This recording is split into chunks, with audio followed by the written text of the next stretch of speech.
பொண்ணு காயெல்லாம் நறுக்கிட்டியா? அவ்வளவுதான்டி, சீக்கிரம் கூட பொரியலை வச்சு விட்டுருவோம். அவளுக்கு காலேஜுக்கு டைம் ஆச்சுன்னு ஆத்தாட்ட நேரம் பத்த வச்சிருப்பாளுங்க. நீங்க ஏங்கா பயந்துட்டு இருக்கீங்க? அவளுக்கு சொன்னா சொல்லிட்டு போறாளுங்க. நேத்து பேஞ்ச மலையில இன்னைக்கு முளைச்ச காளான் மாதிரி இருந்துகிட்டு இருக்காளுங்க.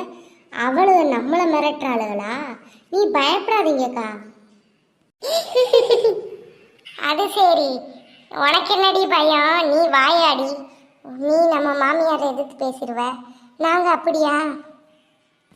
என்னக்கா பொசுக்குன்னு இப்படி சொல்லிட்டீங்க? நீங்க வேற நான் வேறயா? சான்ஸே இல்லை. ஏக்கா, எனக்கு ரொம்ப நாளா டவுட்டு. நம்ம 3 பேர் மட்டும் வேலை பார்க்குறோம், இந்த கடைசி 3 எங்கக்கா போகுது? நம்மளும் தான் வேலைக்கு போகிறோம், சமைச்சு வச்சுட்டு தானே போகிறோம். ஆனால் இன்ன வரைக்கும் ஒரு நாளில் கிச்சனுக்குள்ளே வந்து அவளுகளை நான் பார்த்ததே கிடையாதுக்கா. எப்போவுமே நாம தான் சமைக்கிறோம், நம்ம சமைச்சு வச்சுட்டு தான் வேலைக்கு போகிறோம். இதில் அந்த பிள்ளைகளை வேற இடையில மேய்க்கணும். அப்படி இல்லடி சின்ன பொண்ணு, நம்மெல்லாம் ஏழை வீட்டில் பிறந்தவங்க, அவங்க பணக்கார வீட்டில் பிறந்தவங்க. நமக்கு இதெல்லாம் பழகிருக்கோம். பாவம், அவங்களுக்கு இப்படி சமையல் கட்டுக்குள்ளே வந்து பழக்கமாக இருக்கும். அதனால அத்தை அவங்களெல்லாம் உள்ளே வரவிட மாட்டாங்கடி. ஏண்டி, கல்யாணம் ஆனதுலேருந்து இப்போ வரைக்கும் நாம தான் சமைக்கிறோம். இப்போ மட்டும் என்ன புதுசாக உனக்கு ரோசை வருது? நீ சமடி, இல்லாட்டி நீ கிளம்பி போப்பா. என்ன சக்தி? ஆமாக்கா. ஏக்கா, நான் அதுக்கு சொல்ல வரலக்கா. அவளுக்கு பெரிய இடத்து குடும்பம்னா வந்து சமைக்கக்கூடாது ஏதாவது இருக்கா என்ன? நம்மளும் தான் வேலைக்கு போகிறோம், அவங்களும் தான் வேலைக்கு போகிறாங்க. ஏன்க்கா நம்ம கூட வந்து ஹெல்ப் பண்ணிட்டு போகலாம்ல? நம்ம வீட்டில் என்ன கொஞ்சம் பேரா? நம்ம வீட்டில் நிறைய பேர் இருக்காங்க. அப்போ எல்லாருமா சேர்ந்து ஆளுக்கு ஒரு வேலையை பார்த்தா தானே சீக்கிரம் எல்லா வேலையும் முடிச்சுட்டு வேலைக்கு போக முடியும். என்னமோ அவங்க மட்டும் வேலைக்கு போகிற மாதிரி, நம்ம எல்லாம் சும்மா வீட்டில் தூங்குற மாதிரிலாம் பேசுகிறீங்க. அப்படியா? அப்போ நீ உங்கள் அத்தைக்கிட்ட சொல்லிப்பாரு, என்ன சொல்கிறாங்கன்னு பார்ப்போம். வேண்டாப்பா சாமி, இருக்கிற இடம் தெரியாமல் இருந்துட்டு போயிடணும். மாமியார்கிட்டலாம் பேச்சு வாங்கி என்னையால் ஜெயிக்க முடியாது. அதட்ட பேச்சு வாங்குறத விட சமைக்கிறது எவ்வளவோ மேலு.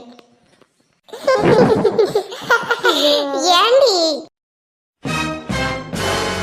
நல்லா இருக்கு நீங்க செய்யறது. அடியே சின்ன பொண்ணு, எந்திரடி. ஏன்ட்ட நீங்க காய் நறுக்கி தர போறீங்களா? ஏய், வாயை மூடுங்கடி. என்ன ஒரேல பல்ல காமிச்சுக்கிட்டு இருக்கீங்க? என் பிள்ளைங்க அங்கே சாப்பிடாம பசியில் போயிட்டு இருக்காளுக, நீங்கள் இங்கே கும்மால் அடிச்சிட்டு இருக்கீங்களோ? உங்களை சமைக்க வர சொல்லி சமையலில் உங்களை சமைக்கிறதுக்கு சமையல் கட்டுக்குள்ளே விட்டால் இங்கே கும்மி அடிச்சுக்கிட்டு இருக்கீங்க, கும்மி. அத்தே, எதுக்கு தே இப்படி போய் பேசுகிறீங்க? உங்களுக்கு யாருமே ஆம்பளை பையன் தானே தே, அப்புறம் எதுக்கு தே பொம்பளை பிள்ளை இருக்குன்னு போய் பேசுகிறீங்க? ஒருவேளை 7ஆவதா பொம்பளை பிள்ளை பிறந்திருக்காத்தே, அப்புறம் ஏன் தே இத்தனை நாளாக எங்கிட்ட சொல்லலை? எங்கள் நாத்தனாரை எங்களுக்கு பார்க்கணும்னு ஆசை இருக்காதாத்தே? எக்கா, அவளை பாருக்கா, சிரிப்பு மேல சிரிப்பா காட்டுறாக்கா. கம்முனு இருடி. அந்த கிழவி பார்த்தா அதுக்கும் திட்டி தொலையோ. கொஞ்ச நேரம் மூஞ்சியை சோகமாக வைக்கிற மாதிரி நடிடி. சரிக்கா. ஏய், இன்னும் 5 நிமிஷத்துல சாப்பாடு வந்திருக்கணும். எத்தே, அதுக்கு என்னத்தே காலாத்தே இருக்கு வர்றதுக்கு?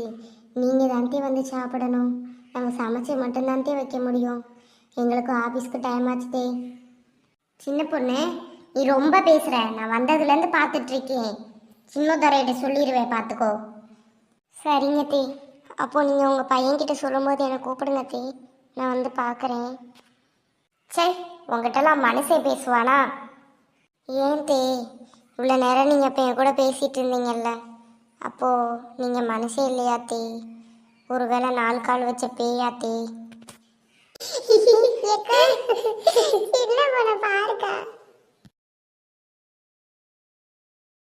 ஏண்டி சின்ன பொண்ணு, பார்க்க வேண்டிய அத்தை ஓடியே போயிடுச்சு.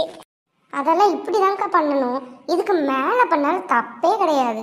நம்மளாம் ஏழை வீட்டு மருமகளும் நம்மளை காலத்து போட்டு மிதிக்கிறதும், அவளுக்கு கடைசி 3 பேரும் பணக்கார மருமகளா தலையை தூக்கி வச்சு ஆடுறதும். என்னக்கா நம்ம அந்த விதத்தில் நம்ம குறைஞ்சி போயிட்டோம்? பானு அக்கா மூத்த மருமக, நீ 2ஆவது மருமக, நான் 3ஆவது மருமக, அது கடைசி 3 மருமக. அப்படி பார்த்தா இந்த வீட்டுக்கு மூத்த 3 மருமக நம்ம தானே. நம்மளை காலில் போட்டு மிதிச்சுட்டு கடைசி 3 மருமக அவளுகளை தலையில் தூக்கி வச்சாருன்னா நான் பார்த்துட்டு இருக்க முடியுமா? பானுக்கா, நான் ஏதாவது ஹெல்ப் பண்ணுறது இருந்தால் சொல்லுங்கக்கா, நான் பண்ணி கொடுத்துட்றேன். நீ போ, உன்னை ஏதாவது வேலை சொன்னால் அத்தை திட்டுவாங்க, நாங்களே பார்த்துக்குறோம். அதுவும் இல்லாமல் முக்கால்வாசி வேலை முடிஞ்சிருச்சுமா, இன்னும் கொஞ்சம் தான் பாக்கி இருக்குது. நாங்கள் 3 பேர் இருக்கோம்ல, நாங்கள் பார்த்துக்குறோம். நீ கேட்டதுக்கு ரொம்ப தேங்க்ஸ்மா. நீ எந்த வேலையும் பார்க்காம இருந்தாலும் எங்களுக்கு அதுவே பெரிய ஹெல்ப்மா. நீ பாட்டுக்கு ஏதாவது வேலை பார்க்குறோம்னு உங்கள் அத்தைகிட்ட எங்களை திட்டுவாங்க வச்சிடாதம்மா. அனு, நீ போம்மா. சரிங்கக்கா. நண்பர்களே, நான் இந்த வீட்டுடைய மூத்த மருமகள். என்னுடைய பெயர் பானு. என் பக்கத்தில் நிற்கக்கூடிய நான் இந்த வீட்டுடைய 2வது மருமகள். என்னுடைய பெயர் சக்தி. நான் இந்த வீட்டுடைய 3வது மருமகள். என்ன உங்கள் எல்லாருக்கும் தெரிஞ்சிருக்கும், என்ன தெரியாத ஆளே கிடையாது. இருந்தாலும் நானே சொல்கிறேன், என்னுடைய பெயர் சின்ன பொண்ணு. இந்த வீட்டுடைய 3வது மருமகள்.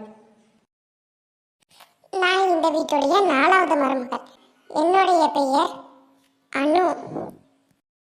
அனு, இவளுக்கு இருக்கிற நல்ல மனசு அந்த கடைசி 2 மருமகளுக்கு சுத்தமாக கிடையாது. இவ கூட அடிக்கடி ஹெல்ப் பண்ணுறேன்னு சொல்லிட்டு வருவா. ஆனால் அவளுக்கு கிச்சன் பக்கமே எட்டி பார்க்க மாட்டாளுங்கன்னா பாருங்களேன். அவளையும் ஒருக்க போய் பார்த்துட்டு வந்துடுங்க. சக்தி, சொல்லுங்க. தாரா கூப்பிட்றா, போய் என்னன்னு கேளு.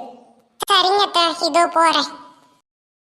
ஏங்கா, இந்த மாமியார் நம்மக்கிட்ட பேசும்போது மட்டும் மூஞ்சி ஏங்கா இஞ்சி தின்ன குரங்கு மாதிரி உருன்னு வச்சிருக்கு. சும்மா இருடி.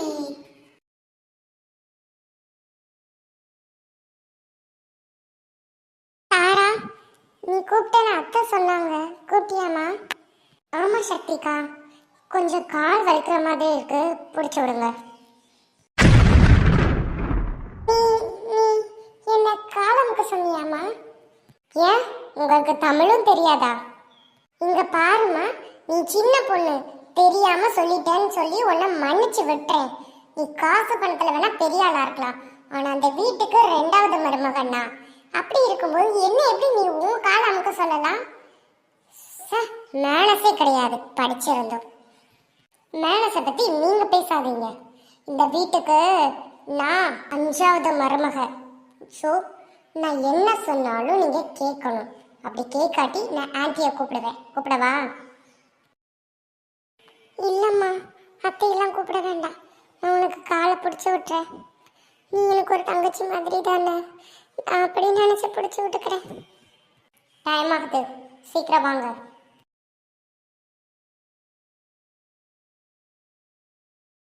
தாரா, ஸ்கூலுக்கு டைம் ஆகுதுமா, நான் போகிறேன். பாப்பா, சாப்பிட்டியாடா? சாப்பிட்டேம்மா, அம்மா இப்பதான் சாப்பாடு ஊட்டி விட்டுச்சு. சரிடா, எல்லாத்தையும் எடுத்து வச்சுட்டு புக்கை மறந்துட்ட பத்தியா?